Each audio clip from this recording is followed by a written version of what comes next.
మీద పుస్తకాలు కూడా రాశాడు ఆండ్రూ ముర్రే అనేది.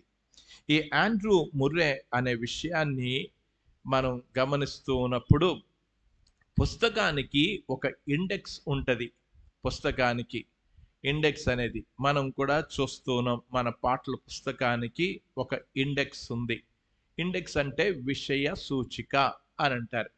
ఆ విషయ సూచిక ఉంది గనక ఆ విషయ సూచికను బట్టి ఆ పుస్తకంలో ఏముందో మనకు అర్థమవుద్ది. అలాగే ఒక ప్రార్థన అనేది క్రైస్తవ ఆధ్యాత్మిక జీవితానికి విషయ సూచిక అని అన్నాడు. క్రైస్తవ ఆధ్యాత్మిక జీవితానికి విషయ సూచిక అన్నాడు. అంటే మీ క్రైస్తవ జీవిత విధానం అనేది తెలియాలి అంటే ప్రార్థన జీవితం ద్వారానే తెలుస్తుంది. ప్రార్థన సరిగ్గా లేనప్పుడు ఆ యొక్క విషయ సూచికలో సరిగ్గా లేనప్పుడు ఆ పుస్తకం కూడా సరి అయింది కాదు. అలాగే మీ ప్రార్థన జీవితం సరిగ్గా లేనప్పుడు మీ ఆధ్యాత్మిక జీవితం కూడా సరిగ్గా లేదు అని అర్థం చేసుకోవాలి. ఇంకా చాలామంది మనం గమనిస్తున్నప్పుడు రేడియోలో బైబిల్ టీచర్గా ఉన్న మెఘీ అనే ఒక వ్యక్తి, ఆయన రేడియో బైబిల్ టీచర్. ఆయన చాలా చక్కని వ్యాఖ్యానాలు, కామెంటరీస్ కూడా రాశాడు. ఆ మెఘీ అనే అతను ఈ దినాలలో సంఘంలో కావాల్సింది ప్రార్థన అనేది అని అన్నాడు. ప్రార్థనే చాలా అవసరం సంఘాలలో. ఈ దినాలలో సంఘం మోకాళ్ళపై నడవలసిన అవసరత ఎంతైనా ఉన్నది అని అన్నాడు. ఇక సంఘం మోకాళ్ళ మీద నడవలసిన పరిస్థితి ఎంతైనా ఉంది అని అన్నాడు. ఈ రోజున సంఘం మోకాళ్ళ మీద నడవడం లేదు. నేను తర్వాత వివరాలు మీకు ఇస్తాను. అప్పుడు దేవుని యొక్క వాక్యంలో నుంచి మనం వెళ్దాం. ఆ భక్తుల యొక్క అనుభవంలో వాళ్ళు ఏ రీతిగా ప్రార్థన యొక్క విలువను, ప్రాముఖ్యతను వాళ్ళు ఎలాగ గుర్తించారో ఆ విషయాన్ని గురించి ఇందులో ప్రస్తావిస్తున్నట్లుగా మనం చూస్తూ ఉన్నాం. ఇంకా కొంతమంది దైవజనులు, వారి భక్తులు వారు చెప్పారు. వాళ్ళు చెప్పిన విషయంలో 40 సంవత్సరాలలో నేను ఒక్కరోజు కూడా ప్రార్థన చేయకుండా మానలేదు అని అన్నాడు. ఇతను లేమెన్ ట్రూస్ అనే ఆ వ్యక్తి మాట్లాడిన విషయాలవి. కనుక నేను 40 సంవత్సరాలలో ఒక్కరోజు కూడా ప్రార్థన చేయకుండా ఉండలేదు అని చెప్పుకుంటూ వచ్చాడు. ఇంకా గొప్ప గొప్ప దైవజనులందరూ కూడా ఇవన్నీ కూడా నా దగ్గర ఉన్న పుస్తకాల్లో ఇక వీళ్ళ యొక్క ప్రార్థన పుస్తకాలన్నీ కూడా నేను కొన్ని సంపాదించాను. జాన్ ఆర్ రైస్ అనే ఆ వ్యక్తి, జాన్ ఆర్ రైస్ అనే ఆ వ్యక్తి ఏమన్నాడు అనంటే, సంఘము శక్తి లేని సంఘం అయిపోయింది అని అన్నాడు. సంఘం ఏమైపోయింది అనంటే ఈ రోజున శక్తి లేని సంఘం అయిపోయింది. దేవుని వాక్యంలో మనం చదువుతున్నప్పుడు యేసు ప్రభు వారు చెప్పారు. ఏమన్నారు అనంటే దాని ఎక్స్ప్లెనేషన్ నేను ఇవ్వడం అనేది చేస్తున్నాను. అతని యొక్క నిర్వచనం ఇంకా పూర్తి కాలేదు. కానీ సంఘం ఎదుట పాతాళపు ద్వారములు నిలవనేరు అని చెప్పాడు. అంత గొప్ప శక్తి కలిగిన సంఘం, ఈ రోజున సంఘం చాలా బలహీనమైపోయింది అని అన్నాడు. నేటి క్రైస్తవులందరూ కూడా సంఘానికి వచ్చేవాళ్ళు, విశ్వాసులు వచ్చేవాళ్ళు ఏ దృక్పథంతో వస్తూ ఉన్నారు అనంటే వారి యొక్క అభివృద్ధి అనేది, వారి యొక్క అభివృద్ధి కోసమే వస్తూ ఉన్నారు. వారు దీవింపబడాలి, ఆశీర్వదింపబడాలి, సంతోషంగా ఉండాలి, వారికి అవి కావాలి, ఇవి కావాలి అనే విషయాన్నే వాళ్ళు వస్తూ ఉన్నారు తప్ప నిజంగా జాన్ ఆర్ రైస్ చెప్పిన రీతిగా సంఘంలో ఉన్న విశ్వాసులకు తమ ప్రియుల యొక్క రక్షణ పట్ల భారమే లేకుండా పోయింది. సంఘానికి ఏ భారం ఉండాలి అనంటే ఇక్కడ కూర్చున్న వాళ్ళందరూ కూడా అరే నా భర్త రక్షింపబడాలి, నా నా నా నాకు బాగా దీవింపబడాలని కాదు ముఖ్యంగా చెప్పాల్సిన విషయం. నా నా యొక్క బంధువులు రక్షింపబడాలి, వారు నరకానికి వెళ్ళకూడదు. ఈ భారం అనేది కనబడడం లేదు. ఈ రోజున సంఘంలో దేనికోసం వస్తాం అనంటే కేవలం ఒక కన్స్యూమర్ క్రిస్టియన్స్గా వస్తూ ఉన్నాం. అంటే మనం దుకాణంకి వెళ్ళి ఆ వస్తువులను తెచ్చుకునేటట్టుగానే కన్స్యూమర్ క్రిస్టియన్స్ అంటారు. అంటే వినియోగదారులుగానే మనం చర్చికి వస్తూ ఉన్నాం. వచ్చింది ఏదో నింపుకుని వెళ్ళిపోదాం ఆశీర్వాదాలతో, దీవెనతో, ఆనందముతో, ఇవే ఆ దృక్పథంతోనే మనం వస్తూ ఉన్నాం అని చెప్పాడు జాన్ ఆర్ రైస్. అప్పుడు అతను ఆ విషయాన్ని కొనసాగిస్తూ ఏమన్నాడు అనంటే, మనం లేఖనానుసారముగా ఉద్యమం కొరకు ప్రార్థన చేయడం లేదు అని అన్నాడు. దేనికోసం ప్రార్థన చేయాలో సంఘం దానికోసం ప్రార్థన చేయడం లేదు. నేను మొత్తం చెప్తూ ఉన్నాను. సంఘము శక్తి లేని సంఘం అయిపోయింది. నేటి దిన క్రైస్తవులు అభివృద్ధి, సంతోషము, అవసరాలు కొరకే ప్రార్థనకు వస్తూ ఉన్నారు తప్ప తమ ప్రియుల రక్షణ కొరకు పొందాలనే ఆశ వారిలో లేదు. లేఖనానుసారముగా ఉజ్జీవం కొరకు ప్రార్థించటం లేదు అని చెప్పాడు. ఇది అతడు ఇచ్చిన నిర్వచనం. కనుక ప్రార్థన అనే విషయాన్ని గురించి వస్తే ఈరోజు సంఘంలో ఏం కనబడుతుంది అనంటే, మా మా మా కుటుంబం బాగుండాలి, మమ్మల్ని దీవించాలి, ఆశీర్వదించాలి, మా పిల్లలు చదువులు, మా పిల్లల పెళ్ళు, ఇవే ఆలోచనతో వస్తున్నాం. కానీ ఒక శాశ్వతమైన ఆ యొక్క జీవితం కొరకు, నిత్య జీవానికి మన మన కుటుంబస్తులందరూ కూడా వెళ్ళాలి అనే ఆశతో మాత్రం ఎవ్వరూ కూడా రావడం లేదు. మనల్ని రక్షింపబడాలనే ఆశ కూడా కనబడటం లేదు. జోనాథన్ ఎడ్వర్డ్స్ అనే ఒక గొప్ప వ్యక్తి, జోనాథన్ ఎడ్వర్డ్స్ అనే వ్యక్తి, ఇతడు ఇంగ్లాండ్ దేశంలో అద్భుతమైన సేవ చేసిన వ్యక్తి. ఇతని పేరు కూడా వినుండొచ్చును, జోనాథన్ ఎడ్వర్డ్స్ అనే వ్యక్తి. అతడు 13 సంవత్సరాల్లో చాలా ఆసక్తికరమైన సంఘటన తన జీవితంలో జరిగినట్లుగా చూస్తూ ఉన్నాం. అతను జరిగిన 13 సంవత్సరాల్లో అతడు గ్రీక్ భాష, హెబ్రీ భాష, లాటిన్ భాషలో మాస్టర్ చేసేసాడు. అంత అద్భుతంగా అతను దాన్నంతటినీ కూడా వడపోసి నేర్చుకోగలిగాడు. అతడు ఒక గొప్ప థియాలజిన్, ఒక దేవశాస్త్రవేత్త, దేవుని వాక్యాన్ని గురించిన అవగాహన కలిగిన వ్యక్తి, ఒక గొప్ప ప్రసంగికుడు కూడా. అతడు 55 సంవత్సరాలకే ఆ చిన్న వయస్సులోనే మరణించాడు. అతను ఇంగ్లాండ్ దేశంలో 17వ శతాబ్దంలో ఇంగ్లాండ్ దేశంలో ఒక గొప్ప ఉద్యమం అనేది రావడం జరిగింది. నేను అతని యొక్క పుస్తకాలు, అతని ప్రసంగాలు కూడా నా దగ్గర ఉన్నాయి. ఆ జోనాథన్ ఎడ్వర్డ్స్ ఆ రోజున కరెంటు కూడా లేదు.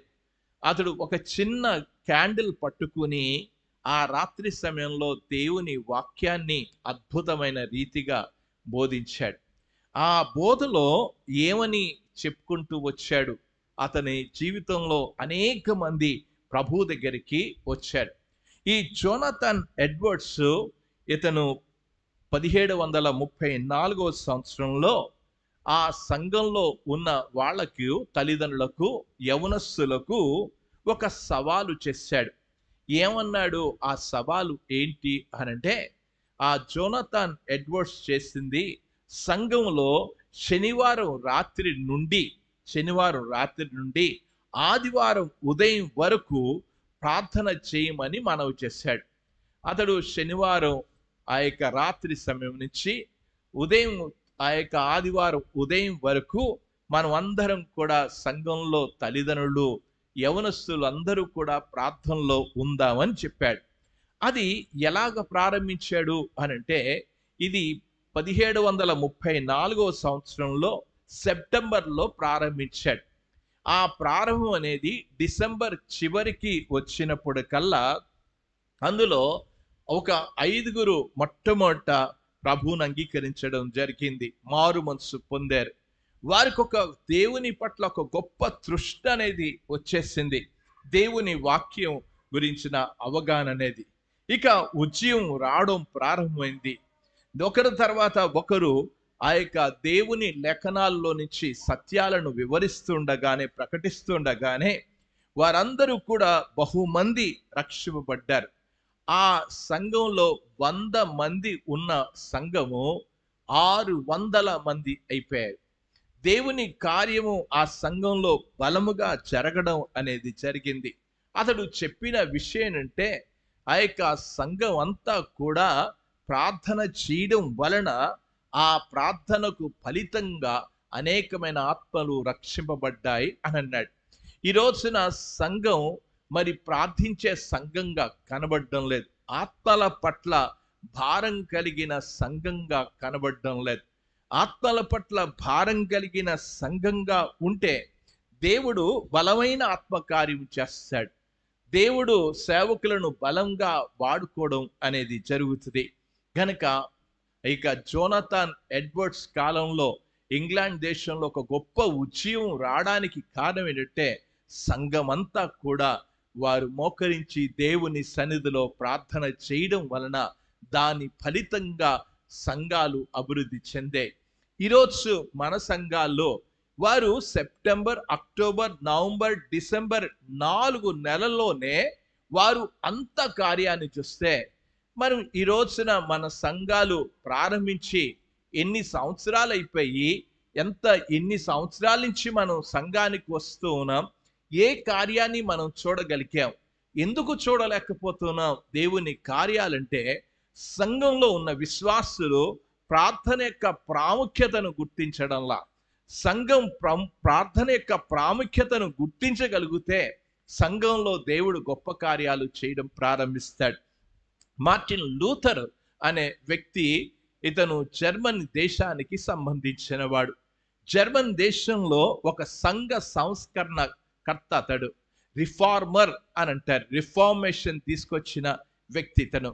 ఈ సంఘ సంస్కరణ తీసుకొచ్చిన వ్యక్తి చెప్పుకుంటూ వచ్చాడు. ఇతను 1500 సంవత్సరంలో ఈ యొక్క ప్రార్థన గురించి మాట్లాడాడు.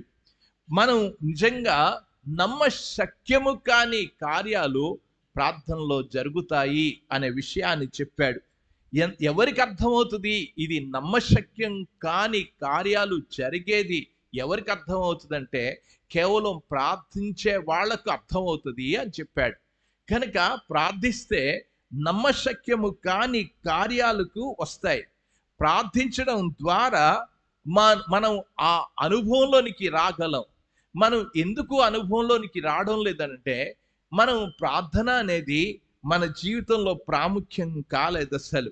ప్రార్థించే వాళ్ళ యొక్క అనుభవాలలో వారు ప్రార్థిస్తే ఈ నమ్మశక్యము కాని కార్యాలను వారి జీవితంలో చూడగలరు. అందుకే ప్రార్థించిన కొలది దేవుని కార్యాలను చూడగలం. ప్రార్థన ఆపేసామనుకోండి మన జీవితంలో కార్యాలు చూడలేం. కనుక ప్రార్థిస్తూ ఆ యొక్క ఎదుగుతూ ఉంటే దేవుని కార్యాలు అద్భుతమైన రీతిగా మనం చూడగలం. అంత మాత్రమే కాదు, ఇదంతా కూడా ఎందుకు చెప్తున్నా అనంటే వారి జీవితాల్లో ఉన్న అనుభవాల ద్వారా మనం నేర్చుకోవాల్సిన పాఠాలవి, మనం కూడా చేయాల్సిన పాఠాలు. దేవుడు వాళ్ళను వాడుకున్న దేవుడు ఈరోజు దేవా నన్ను కూడా వాడుకో, నేను కూడా ప్రార్థన చేస్తా అనే విషయాన్ని ఈ రోజున మనం దేవునికి సమర్పించుకోవాల్సిన అవసరత ఉంది. జాన్ కాల్విన్ అనే వ్యక్తి, ఇతడు స్విస్ దేశంలో ఒక గొప్ప సంస్కరణ లేకపోతే రిఫార్మేషన్ తీసుకొచ్చిన వ్యక్తి. ఇతను జాన్ కాల్విన్ అనే వ్యక్తి విశ్వాస యొక్క అభ్యాసం అనేది ప్రార్థన అనేది ప్రాముఖ్యమైన విశ్వాస యొక్క అభ్యాసము అని అన్నాడు. అంటే మనం ప్రతిరోజు ఎక్సర్సైజ్ అనేది ఎలాగ చేస్తామో ఆధ్యాత్మిక జీవితానికి ఎక్సర్సైజ్ ఏంటంటే ప్రార్థనే అని అన్నాడు. కనుక ప్రార్థన అనేది ఎక్సర్సైజ్. ఇది ఆధ్యాత్మిక జీవితానికి ప్రతిదినము కూడా ప్రతి అవసరాన్ని తీర్చబడ్డానికి, దేవుని యొక్క ఆశీర్వాదాలు మనకు లభించడానికి ప్రతిరోజు మనం ప్రార్థన అనేది అభ్యాసము చేయాలి అని అన్నాడు. గనక మన జీవితంలో ప్రార్థన అభ్యాసం కావాలి. మనం ఒక్కరోజే వచ్చేది కనుక ప్రార్థన అభ్యాసం అనేది ప్రతిరోజు మనం చేయాల్సిన అవసరత ఉందనే విషయాన్ని గమనించాలి. కనుక ఇలాగా వాళ్ళు ఎంతో మంది వారి భక్తుల యొక్క జీవితాలలో ఉన్న ప్రాముఖ్యమైన విషయాలు వారు ప్రస్తావిస్తూ వచ్చారు. మనం క్రైస్తవులంగా మనం ఇంతకు ముందు గమనించాల్సిన విషయం, పాత నిబంధనలో యాజకుడు ఉండేవాడు. మనం ఏదైనా తప్పు చేస్తే యాజకుని దగ్గరికి వెళ్ళాలి. యాజకుడు ఏం చేస్తాడు, వారి యొక్క విషయాలను విని వాళ్ళ పక్షమున అతడు దేవుని దగ్గరికి వెళ్తాడు. అంటే ప్రజలకు దేవునికి మధ్యలో యాజకుడు ఉండేవాడు. గనక ఇప్పుడు యాజకత్వం అనేది లేదు, మనకు మధ్యవర్తి ఎవ్వరూ కూడా లేరు. బైబిల్ చాలా స్పష్టంగా చెప్తూ ఉంది. ఆ విషయాన్ని గురించి మీ క్యాథలిక్ సహోదరులు ఉంటే వాళ్ళకి వచనాన్ని కూడా మీరు చూపించవచ్చు, వారికి కూడా తెలియచేయవచ్చు. దేవుని యొక్క వాక్యంలో నేను చదువుతూ ఉన్నాను, చూడండి. 2వ అధ్యాయానికి వెళ్దాం. తిమోతికి రాసిన మొదటి పత్రిక 2వ అధ్యాయము 5వ వచనంలో, దేవుడొక్కడే, దేవునికి నరులకు మధ్యవర్తి ఒక్కడే, ఆయన క్రీస్తు యేసు నరుడు అని చెప్పాడు. ఎవరు మధ్యవర్తిగా ఉన్నారు అనంటే క్రీస్తు ప్రభు మాత్రమే మధ్యవర్తి. అక్కడ చాలా స్పష్టంగా చెప్తున్నాడు, ఆయన క్రీస్తు యేసు నరుడు అని చెప్పుకుంటూ వచ్చాడు. మధ్యవర్తులు ఎవ్వరు కూడా లేరు. ఇప్పుడు ఎప్పుడైతే యేసు ప్రభు వారు ఆయన కల్వరి శిలువలో ఆయన ప్రాణం పెట్టారో అప్పుడు ఆ దేవాలయం యొక్క తెర అంతా కూడా పైనుండి చినిగిపోయింది. ఇప్పుడు వెళ్ళడానికి మందిరం కూడా ఎవ్వరు అవసరం లేదు. ఇప్పుడు యాజకుడు లేడు, ఆ యొక్క తెర కూడా లేదు, ఏమీ లేదు. మనం నిర్ముఖమాటంగా ప్రతి ఒక్కరూ కూడా విశ్వాసులము. మనం ప్రవేశించడానికి ఆస్కారం ఉన్నది. అందుకే మనలందరినీ కూడా ఏమన్నాడు అనంటే, పేతురు రాసిన పత్రికలోనికి వెళ్దాం. పేతురు రాసిన మొదటి పత్రిక 2వ అధ్యాయం 9వ వచనంలో, రాజులైన యాజక సమూహము అని అన్నాడు. మనమే ఇప్పుడు యాజకులం, మనమే నేరుగా దేవుని దగ్గరికి వెళ్ళే ఆస్కారం ఉన్నది. అంటే ప్రార్థన అనేది క్రైస్తవ యాజకత్వము అని అర్థం చేసుకోవాలి. ఒక భక్తుడు ఏమన్నాడంటే, ప్రార్థన చేయడం అనేది క్రైస్తవ యాజకత్వము అని అన్నాడు. కనుక దేవుడి దగ్గరికి వెళ్ళడానికి, అంటే నీ బంధువులు ఉన్నారు, రక్షణ లేని వారు ఉన్నారు, వాళ్ళ పక్షమున నీవు మధ్యవర్తిగా ఉండి దేవుని దగ్గరికి వెళ్తూ ఉన్నావు. ఆ యొక్క నీ భర్త పక్షమున నువ్వు దేవుని దగ్గరికి వెళ్తూ ఉన్నావు, నీ భార్య పక్షమున దేవుని దగ్గరికి వెళ్తూ ఉన్నావు. ఎవరు మధ్యవర్తి అనంటే ఈ క్రైస్తవుడు యాజకత్వం చేస్తూ ఉన్నాడు. మధ్యవర్తిగా ఉండి వారి పక్షమున దేవుడి దగ్గరికి వెళ్ళి విజ్ఞాపన చేయడం అనేది కనబడుతూ ఉంది. ప్రార్థన చేయడం ద్వారా మనం దేవుని యొక్క గొప్ప కార్యాల్లో పాలిభాగస్థులం అవుతూ ఉన్నాం. ఇది బాగా గుర్తుపెట్టుకోవాలి. కనుక ఈరోజు సంఘం ప్రార్థన అనేది చాలా చాలా ప్రాముఖ్యమని ఈ భక్తుల యొక్క జీవితాల ద్వారా మనకు అర్థమవుతుంది.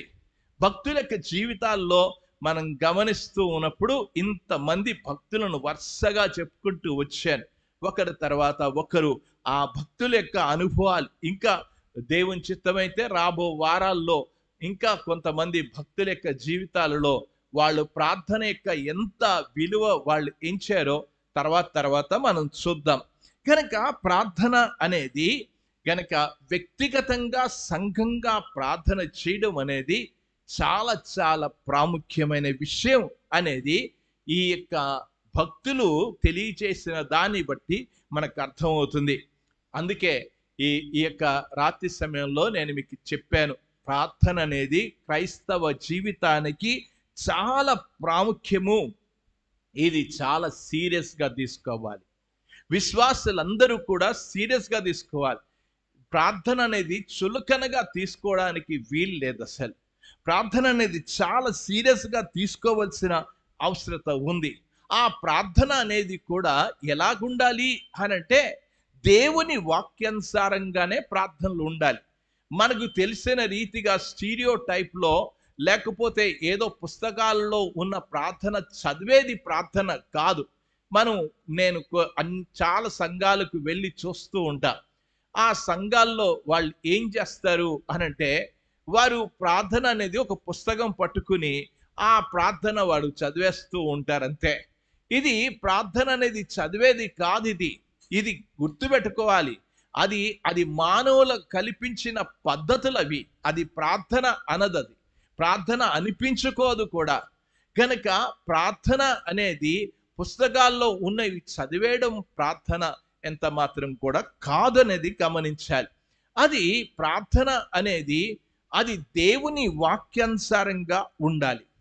దేవుని వాక్యంలో ఎంత ప్రాముఖ్యమో అనే విషయాన్ని, ఇది పాత నిబంధనలోనూ మరి ప్రార్థన ప్రాముఖ్యం, క్రొత్త నిబంధనలో కూడా ప్రార్థన ప్రాముఖ్యము అనే విషయాన్ని గురించి దేవుని వాక్యంలో చాలా విషయాలు నొక్కి నొక్కి చెప్పబడిన విషయాలు మీరు చూడొచ్చును.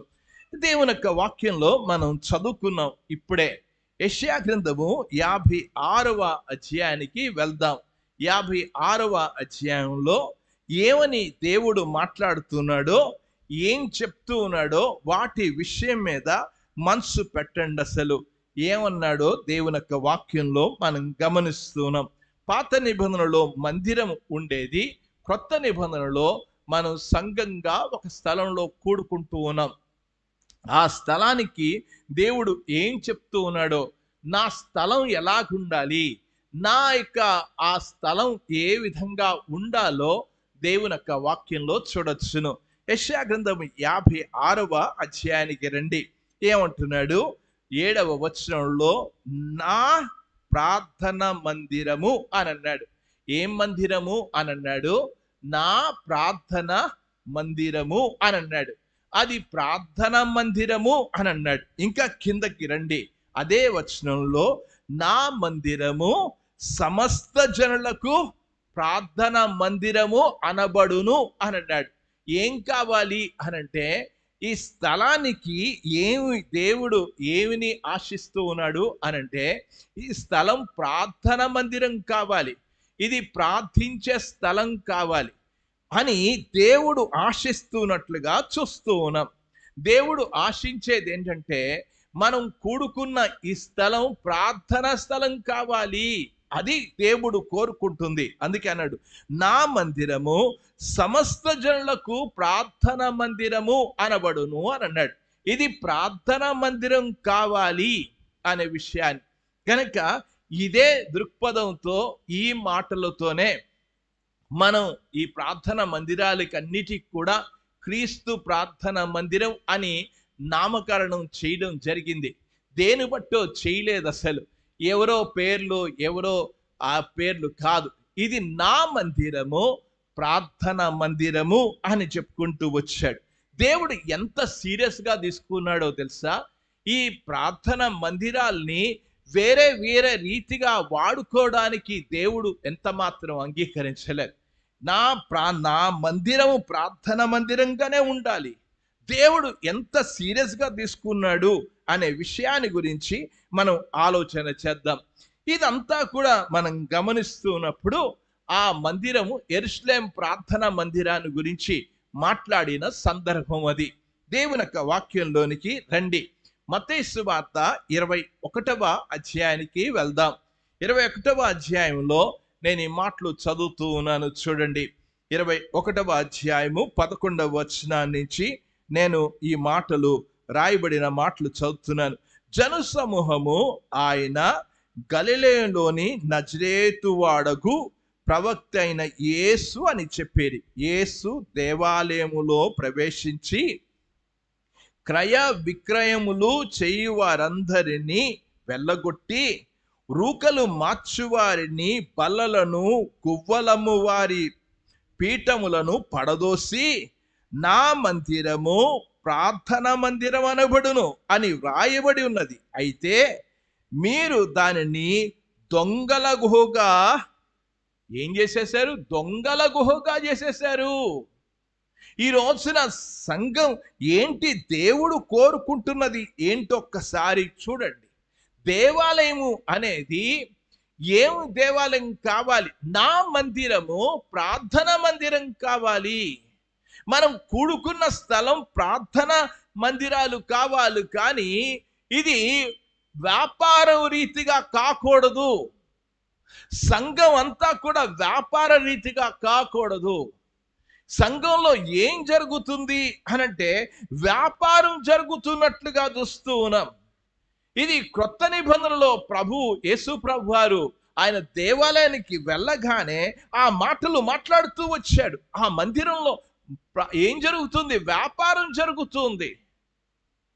ఈ రోజున చర్చ్ అంతా కూడా మంచి వ్యాపార స్థలం అయిపోయింది. ఎందుకు వ్యాపార స్థలం అయిపోయింది అనంటే అందరూ కూడా ఒకసారి ఆలోచన చేస్తే డబ్బులు మింటింగ్ ముద్రించే స్థలం అయిపోయింది అని చెప్పారు కొంతమంది. ఈరోజు సంఘాల్లో ఉన్న విషయాన్ని ఏంటంటే నా మందిరం ప్రార్థన మందిరం కావాలి, కానీ అది ఏమైపోయింది అని చెప్పాడు? వ్యాపార పుటిల్లు. దేవుని యొక్క వాక్యంలో చదువుతూ ఉన్నాను చూడండి. దేవుడు ఏం చేశాడు? దేవుని వాక్యంలో ఎంత స్పష్టంగా మనం గమనిస్తూ ఉన్నాం. మీరు యోహాను సువార్తలోనికి కూడా వెళ్తే, యోహాను సువార్తలోనికి వెళ్దాం, 2వ అధ్యాయంలోనికి వెళ్దాం. ఆ మాటలు నేను చదువుతూ ఉన్నాను చూడండి.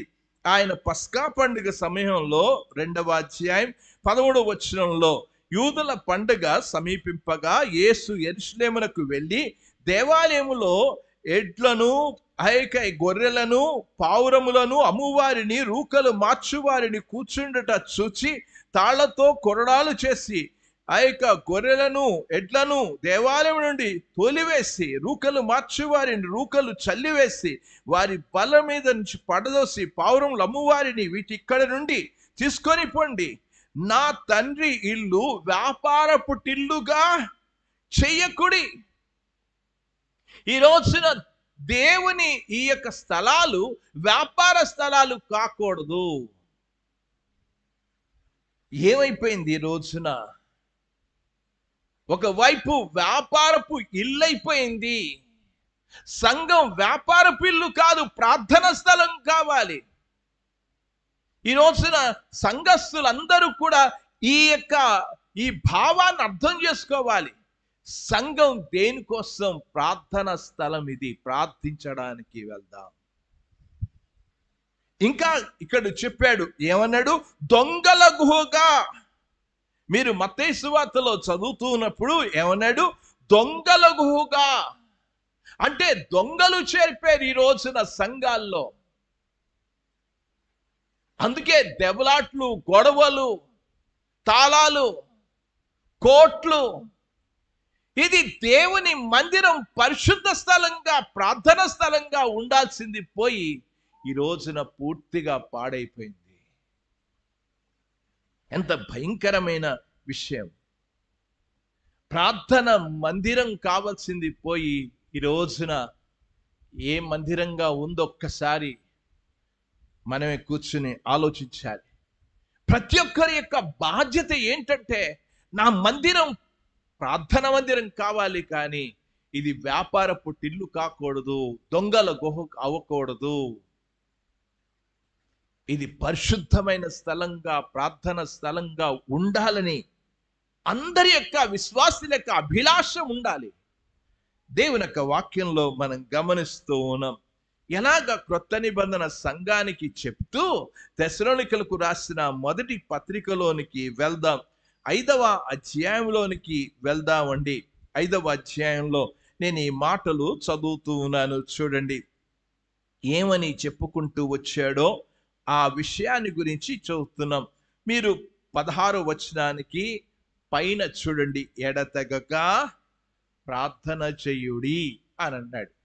ఎడతెగక ప్రార్థన చెయ్యుడి అని అన్నాడు. మనం గమనిస్తున్నాడు. ప్రార్థన చెయ్యుడి 15వ వచనం చివరి భాగంలో, అది ఇంగ్లీష్ బైబిల్లో 17వ వచనం. ప్రార్థన చెయ్యుడి. ఏం చెయ్యాలి? మన సంఘాల్లో జరగాల్సింది ఏంటంటే ప్రార్థన జరగాలి. వ్యాపారాలు కాదు జరిగేది. మనకి ఎంత లాభం వస్తుంది, ఎంత వస్తుంది, ఎంత ఆదాయం వస్తుంది, ఇవి కావు మన సంఘాల్లో ఆలోచించాల్సింది. మనం ఆలోచించాల్సింది మన ప్రార్థన మందిరం కావాలి. ఒకవేళ మీరు పట్టణాల్లోకి వెళ్తే, పట్టణాల్లో చర్చిలు ఏ విధంగా అయిపోయి, బహుశా మీరు హైదరాబాద్ పట్టణానికి వెళ్తే, లేకపోతే విశాఖపట్నం వెళ్తే, సంఘం ఎలాగైపోయింది అనంటే, చర్చ్ అనేది ఈ దినాలలో కనబడేది ప్రార్థన కనబడడం లేదు. సంఘంలో కనబడేది ఏంటంటే రాక్ మ్యూజిక్ కనబడుతుంది, పెద్ద జాస్, పెద్ద ఎలక్ట్రిఫైడ్ గిటార్, ఇక పెద్ద క్యాషియోస్. ఇవి సంఘంలో దేంతో నింపబడాల్సింది పోయి, వారంతా కూడా ఒక మాటలో చెప్పాలంటే చర్చ్ ప్రార్థనకి వెళ్తే చర్చ్ నైట్ క్లబ్ అయిపోయింది. నైట్ క్లబ్లో పాటలు పాడతారు, కాన్సర్ట్లో పాడతారు, సంగీతాలు జరుగుతాయి. నైట్ క్లబ్ అయిపోయింది ఈ రోజున సంఘం. ప్రార్థన సంఘం కాలేదు. చాలా విచారకరమైన విషయం. ఇది సిగ్గుచాటు. మన చర్చ్ అలా కాకూడదు. ఇది ప్రార్థన మందిరం. ప్రార్థనకే ప్రాముఖ్యత ఇవ్వాల్సింది. అందుకే నా మందిరము ప్రార్థన మందిరం అనబడును. సమస్త జనులకు ప్రార్థన మందిరం కావాలి, అంతే తప్ప వేరేవి కాకూడదు. వ్యాపారపు టిల్లు కాకూడదు, దొంగల గుహ కాకూడదు, నైట్ క్లబ్లు కాకూడదు, రాక్ మ్యూజిక్ కావకూడదు, కాన్సర్ట్స్ కావకూడదు. చాలా మంది అనుకోవచ్చు ఎక్కువగా వేటికి ప్రార్థనే ప్రాముఖ్యత. సంఘంలో కావాల్సింది ఏంటంటే, మీరు బైబిల్ అంతా కూడా చదివితే బైబిల్లో ప్రధాన అంశం ప్రార్థనే. ప్రార్థనే ప్రధాన అంశం బైబిల్లో. ప్రార్థన అనేది చాలా సీరియస్గా తీసుకోవాలి. ప్రార్థన అనేది ప్రాముఖ్యము అనడానికి 13 కారణాలు ఉన్నాయి. ఇది ప్రాముఖ్యము అని చెప్పడానికి, ప్రార్థన చాలా చాలా ప్రాముఖ్యం సంఘానికి అని 13 కారణాలు ఉన్నాయి.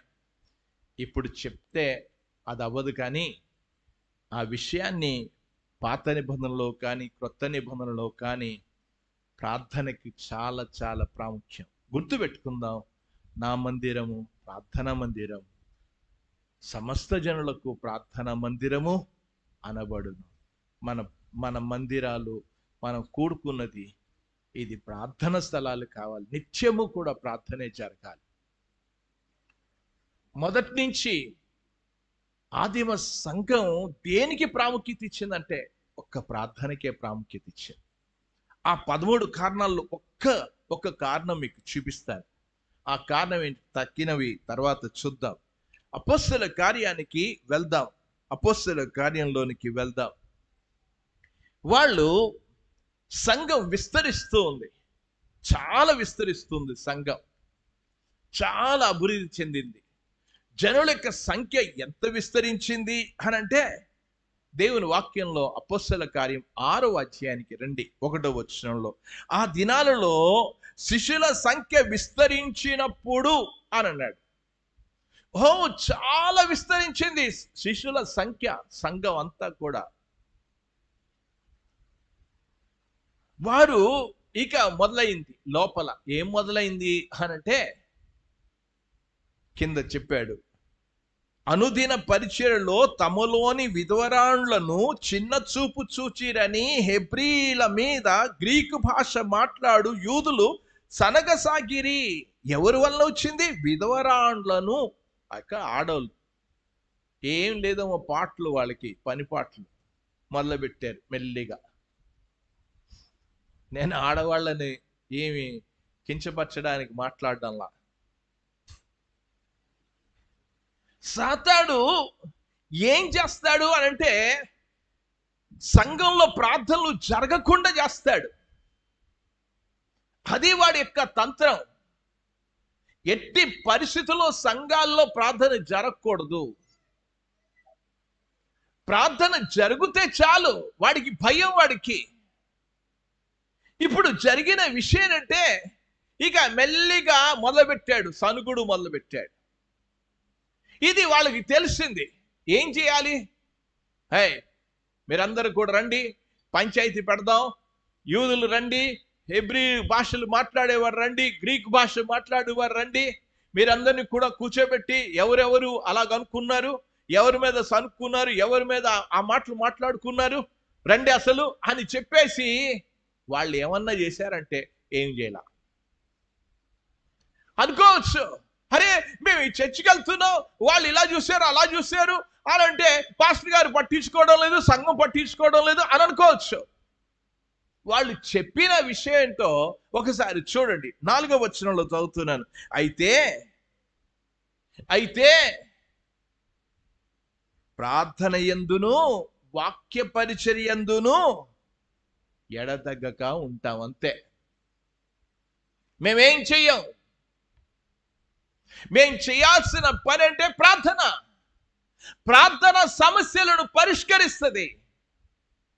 దేవుని వాక్యంలో ఉన్న జీవితాలను మారుస్తుంది. కనుక ఈరోజు సంఘంలో జరగాల్సిందేనంటే, మీరు ఎవరైనా సరే మీరు కూర్చుని ఆలోచించాల్సిందేనంటే, మమ్మల్ని పట్టించుకోవడం లేదని కాదు, మీ కొరకు ప్రార్థన చేస్తున్నామా లేదా. సంఘం ప్రార్థించే సంఘం కావాలి, కానీ ఈ సనుగుళ్ళు వద్దు. అందుకే అన్నాడు, నా మందిరము ప్రార్థన మందిరము. అందరం కూడా ప్రార్థన చేస్తే దేవుడు మనలందరినీ కూడా దీవించడం ప్రారంభిస్తాడు. నేను చెప్పాను కూడా, మీరు మీ వేరే కుటుంబాల కొరకు ప్రార్థన చేయడం ప్రారంభించండి, దేవుడు మిమ్మల్ని దీవించడం ప్రారంభిస్తాడు. ఎంతసేపు కూడా నా కుటుంబం నా కుటుంబం నా కుటుంబం అంటే దేవుడు ఏ సమస్యలు పరిష్కారం అవ్వదు. వేరే వాళ్ళ గురించి ప్రార్థన చేయి. దేవా నాయనా వాళ్ళని కనికరించు. దేవుడు నాకు తినడానికి ఇచ్చేవాడికి తినడానికి కూడా లేదు, నేను ఉండడానికి ఇల్లు ఇచ్చేవాడికి ఉండడానికి కూడా ఇల్లు లేదు, నా ఇంట్లో ప్రశాంతత ఇచ్చేవాడికి ప్రశాంతత కూడా లేదు, వాడి కొరకు ప్రార్థన చేయి. దేవుడు తప్పకుండా నేను దీవిస్తాడు. మన గురించి మనం ఆలోచించుకోవద్దు. అదే చెప్పాడు దేవుడు యోబుతో చెప్పాడు. యోబు చేసిన పని అదే.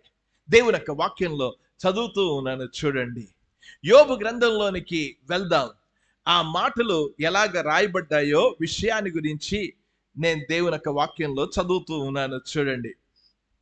ఆ మాటలు ఎలాగ రాయబడ్డాయో 10వ వచనంలో, 42వ అధ్యాయం 10వ వచనంలో, మరియు యోబు తన స్నేహితుల నిమిత్తము ప్రార్థన చేసినప్పుడు యెహోవా తమ క్షేమ స్థితిని మరలా దయచేసి. ప్రార్థించి, అక్కడ కండిషన్ చూడండి, ప్రార్థన చేసినప్పుడు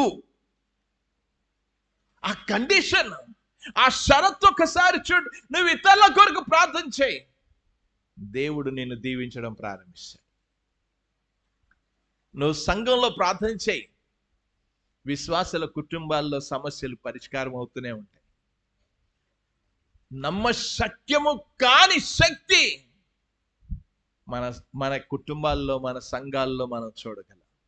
ప్రార్థన అనేది ఎంత ప్రాముఖ్యమో, ప్రార్థనకు ప్రభు ఎంత విలువిచ్చాడో మనం తర్వాత కారణాలన్నీ కూడా చూద్దాం. దేవుడి కొద్ది మాటలను దీవించిన గాక. ప్రార్థన చేసుకుందాం. ప్రార్థన. ప్రేమగల తండ్రి, మీకు వేలాది వందనాలు స్తోత్రాలు చెల్లిస్తూ ఉన్నాం నాయన.